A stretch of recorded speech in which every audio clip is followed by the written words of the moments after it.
Each fall, Darren and I answer lots of questions about deep tillage, so we're going to talk about this just a little bit. But I just want you to think about this. When I consider deep tillage, I'm thinking about several different things. I could consider strip till deep tillage if I go down to 10 inches deep, which we commonly do with a shank on our farm. I could call zone building, where I'm going with a straight shank narrow point, deep tillage. Let's talk about a chisel plow or a moldboard plow. If I'm going anything deeper than about 8 inches, I would consider that deep tillage. There are a lot of different ways to do this, and it all depends on what you are trying to accomplish. The first thing I look at is, what are you trying to do the deep tillage for? I like to use a shovel, get out in the field and see what's going on, but you could certainly use a penetrometer as well to find out where exactly you have compaction layers that need to be dealt with.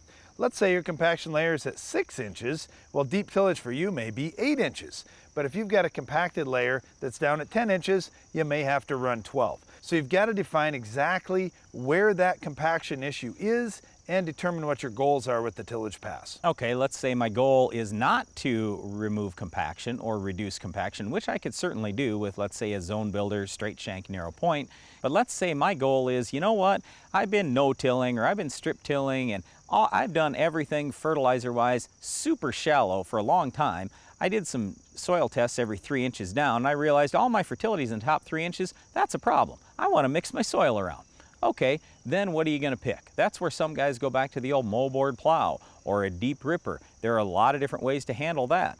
Also, instead of stirring everything around, maybe your goal is, you know what, I just want to get more fertilizer deep. So that's where you could go out with, let's say, a strip till machine going 8 or 10 inches deep with a shank, or even a coulter could potentially run that deep too, and literally place nutrients down that deep. And the first thing on many farmers' minds is just residue management. Hey, I had 250 bushel corn and I've got tons and tons of corn stalk material out there.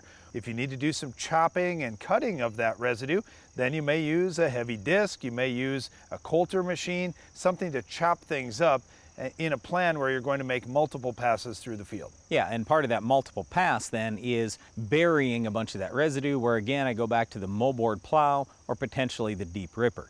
So there are a lot of different things that you can do with this deep tillage. Now, one of our biggest concerns whenever we start talking about major tillage is how much compaction are we going to create. When you go out with a moldboard plow, you're number one going to reduce soil organic matter. Number two, you are going to create some compaction at the bottom of where that moldboard plow is going to run. Same thing with a deep ripper. So you've got to really take a look at this and say, all right, is it worth it for me to stir everything around to bury that residue? Or do I want to go another direction? If I go zone building, straight shank, narrow point, if I do strip till, those two methods, I'm really not creating much, if any, compaction out there. So maybe that's a good way to go. It's just you're not going to stir everything around and bury the residue like you would with some of the other methods. Now, of course, if you're doing deep tillage, you probably want to get that done in the fall. The soil conditions are generally better than they are in the spring for doing this type of work, but anytime you're doing deep tillage, you are exposing that soil to more erosion potential. So many farmers doing the deep tillage are trying to leave some degree of residue for cover on top of the soil to try to protect things as best they can. Yeah, and one of the big keys here whenever you start talking about deep tillage is look at soil moisture.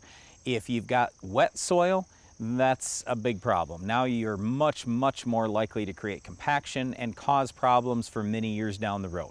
So try to have soil that's relatively dry, look at the purpose of what you're going after, and really weigh this thing out to say, okay, is it worth it for me to bury everything, to stir that soil around, but yet leave some compaction out there? That's your call. Well, there are a lot of things to think about with deep tillage in terms of what you're trying to do, dealing with compaction, dealing with residue or other challenges out in your field. One of the things that we're often not doing deep tillage for is weed control, especially when it comes to our weed of the week. We'll show you what will stop this weed coming up next.